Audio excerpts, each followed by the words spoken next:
Never a true believer.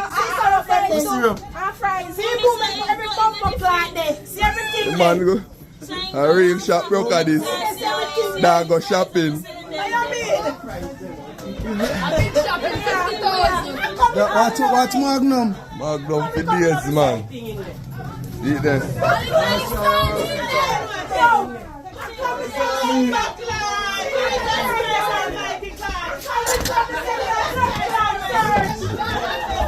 Boy, rocky people them shop. See people them silver pan them cute there so. Good muscat though. With the fab for days. Boy go shopping. Boy go shopping. Look at them, man. Damn, bro. Welcome to True Jamaica Buzz, news and entertainment with a buzz. They say you should not shit where you live. Don't broke the people in place if you're a thief. Not to say that we are encouraging any sorts of thievery. But if, should in case, you decide say you can't help yourself, you have a sticky finger, kleptomaniac syndrome. Don't broke in your neighbor them shop. Don't broke in a Miss Matty's shop that lives next door to you. Take your circus outside of the neighborhood. Well, people, it seems as if that man did not feel that he should apply those principles. Him feel as if it was convenience, so him broke in everybody's shop in the neighborhood, only to be caught with his hand in the cookie jar. Luckily for him, at the point of making this video, they did not take off his hand and take away his life, meaning give him the Tarzan and Jane kind of justice in which he deserved. Point blank and period. There was a lone person in the vehicle. He stopped the vehicle, intercept, and make the necessary checks. When we revealed that it is a serving member of the force, was a lone person, we took that person in custody along with the vehicle, and thereafter we informed police emergency as to the intercept, and then thereafter the Dwayne police here in which occurred, they were notified. So the next thing that is popping in the news, it is called Say That It Is Not So. We see that a detective corporal was arrested a couple of days ago, 24 hours or so ago. Based on information, it is said that the detective called an in-driver. While he was being driven to his destination, he decided that he was going to wheel and pop off in the vicinity of Colleyville Drive. On that the in-driver spot the rake, decides that he was going to make a run. Obviously, the detective's objective was to get that vehicle for whatever purpose. The man run out of the vehicle. The police drive off with the man's vehicle. The Kingston Police, St. Andrew Police, radio maybe through Jamaica Eye. The Portmore Police, St. Catherine Police, and that vehicle was intercepted. Well, the vehicle actually had a tracker. So it was intercepted in a Portmore, Dykes Road, close to where Jamrell Sting is kept or was kept. I guess you could say that he got sting and stung. Luckily for him, they did not eat his food. When the police pull over the vehicle and commanded that man to stop, he complied, came out of the vehicle, I guess, with his hands in the air, waving it as if he just don't care. When them check inside of the vehicle, check on his person, he had his identification, he was identified as a police. He also had the government issue Glock 17, 2 magazine and about 34 rounds or so. Seems as if he was ready for war, or maybe that is just how he rolls. Now, people, when you think about this, and think about the fact that this man is a police, a detective, that means that they take him on mission. However, it seems as if he was on a robbery mission, robbery spree. Don't know if he had a like vehicle as that of the in-driver and he needed parts or he needed the whole vehicle. In figure say, why buy it when I can just take it? After all, I am the law. After all, I have the government issue toll, so therefore it is going to make persons comply, which the in driver did, or he would have probably ended up in a casket. So when you think about the fact that this man is a police, it is even more dangerous than him being the average criminal. Because then him have the government badge, him have the uniform, him have the tool, him have the magazine, him have the condom. So people are not going to expect that this man, being a member of law enforcement, was going to pull off an act like that. So it makes him a very dangerous man, like I said, more dangerous than the average criminal. So just imagine, this man decides him out going at the force, go through the training school, and then after him become a detective. Not too sure how long he has been on the job. Based on the information that I am getting, he works at the Duane Park police station there. But obviously, this man could not be trusted. Obviously, this man had an agenda, ulterior motive as to why he joined the force, and it was not to conduct any sort of lawful act. He decided that he was going to use a job and manipulate the system, being a robbery. Now, people, luckily for this man, meaning the in driver, and even more luckily for the police, is that he did not get caught up. Maybe persons realized that he was a police officer, and maybe him call, and maybe when them pull him over, him say, me a police, so therefore don't shoot. Maybe he did not take the chance to make those people take him away. But people, this is a dangerous stuff. So it shows that these people, even though they are supposed to be vetted, even though they are supposed to enforce a law, even though they sign a vow, meaning that an oath that they are going to protect and serve, they are serving their own self-interest. Luckily, it did not end up deadly. Point blank and period. Now, the next thing that is popping in the news, based on the video that you see playing on the screen, is that the Jamaica Tourist Board, they had a high-level meeting, high-level announcement held at Devon House, and they named Usain Bolt Global Superstar as the Global Ambassador for Tourism in Jamaica. Now, it is not as if Usain Bolt was not already the Global Ambassador unofficially for Jamaica. They have just made it official. And people, that is a good thing because he would be the most appropriate person for that job. It fit nobody else better than Usain Bolt because, of course, based on his status, based on the fact that he is a global superstar, it is only fitting.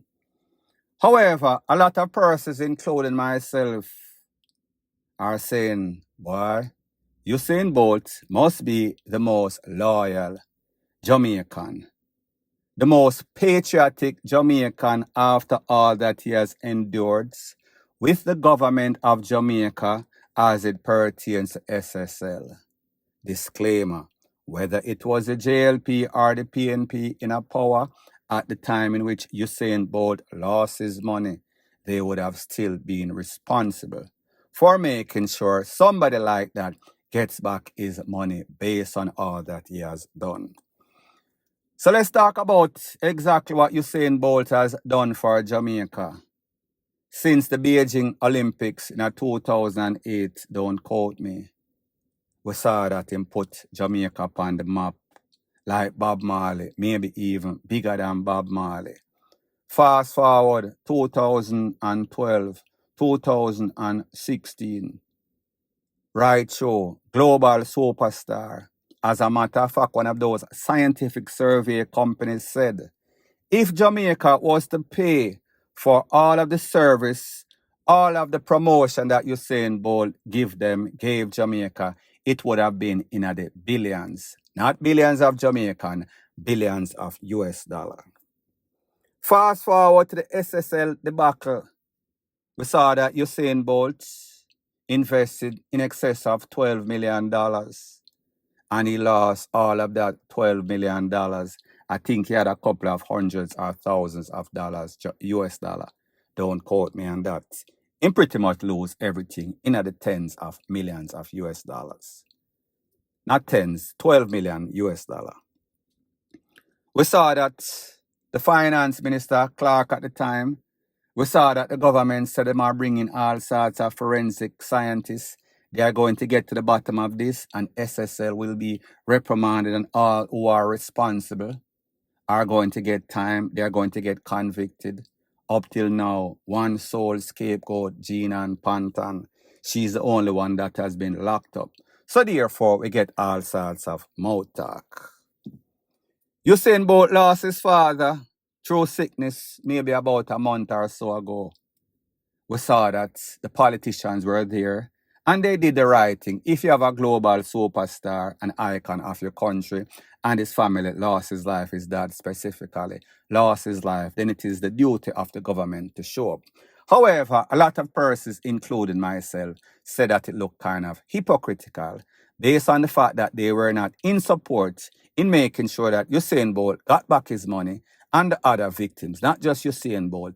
And I know that you're going to have some sorts of political jackass in the comment section. What the government have to do with it? The government is the regulatory body that's supposed to hold these persons responsible, including the DPP's office, any and everybody. If this was our next country, that would have been done. So therefore, stop making excuses because of your ulterior motive. So we see that the government show up at Usain Bolt's father final send-off.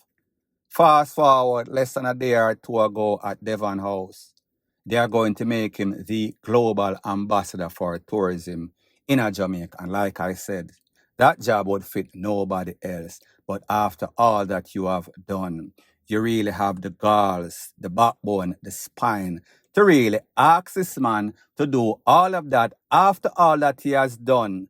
And then you come back, meaning doing nothing to make sure that SSL was held responsible and he got his money back along with the other 200 victims or so. So the question me have to ask is that's how much Usain Bolt loves his company. There's a thing that is called blind loyalty is worse than no loyalty at all. The question I have to ask is this: how much money are they going to pay him? Is there some sort of disclosure agreement between the government of Jamaica, directly the tourist board, and Usain Bolt that, listen, we're going to give you a package which is going to take care of your losses and take care of the job at hand right now? Because there is no way under the sun, based on Usain Bolt being a sane man, based on the fact that he has persons who are advising him to tell him that this is a good idea. And I am not saying that it is not a good idea. But just as I said, certain things need to be taken care of before we proceed. If that had been me, and I am not a diplomat of Jamaica, especially if Jamaica screwed me over already, I do not care. I don't have that much love for anybody or place, including country, in which they are going to screw me over, and then I am still patriotic. But that is what makes Usain Bolt different from us. That is what makes him a global superstar, his charisma and his attitude and his forgiveness. But people, this is out of hand. Let me know what you think in the comment section. Point blank and period.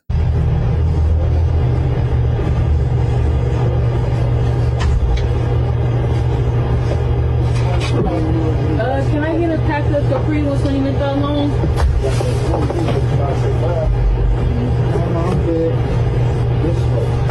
19.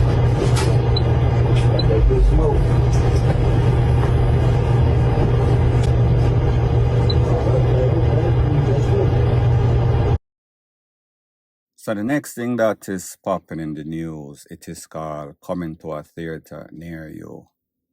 Why is it that it seems as if gunmen, bad men, dons are the most jealous, obsessive kind of figures when it comes to their women or even somebody that they are just dating or even just to get a piece?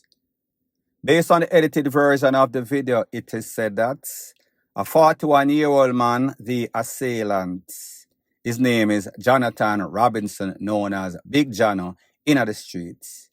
Him blaze up the next man, the smaller man, for talking to his girl at a gas station. Now, people, that is what is out there in the media. Don't know if there's a bigger underlying story. However, when we see a man pull up at a gas station, his girlfriend goes out and somebody says something to her. Now, people, if you have a woman, if that woman looks half decent, anywhere you go, especially in a Jamaica, people are always going to holler at her. However, you should not get in your feelings. You should not take it to the furthest extent. Unless, of course, that person tries to endanger or hurt or take away your girlfriend. Then it is going to be self-defense. So I say this to say that you should not be that jealous and obsessive. You cannot be tagging your woman and listen to everything that people say to her. People are going to say all sorts of things, especially when she is scantily dressed. Not to say that it is justified and she should be disrespected, but that is just how this new generation is. Them just talk, and whenever them talk, it is as if their lip don't have any sorts of gauge on it, no sorts of regulator. So therefore, them say the most disrespectful stuff. Sometimes, or most of the times, you have to just let certain things slide. You cannot be or take it that personal that you're going to jump out of your vehicle and start an argument on top of nothing, something that is trivial. It makes absolutely no sorts of sense, because at the end of the day, one person lost his life. He was shot maybe about 11 to 15 times. That next person, because them know him, he is in the custody of the police. And that lady, that pretty much was the reason or the motive behind the argument. She moves on with her life and get a next man, and probably that next man ends up in the same cycle. Point blank and period.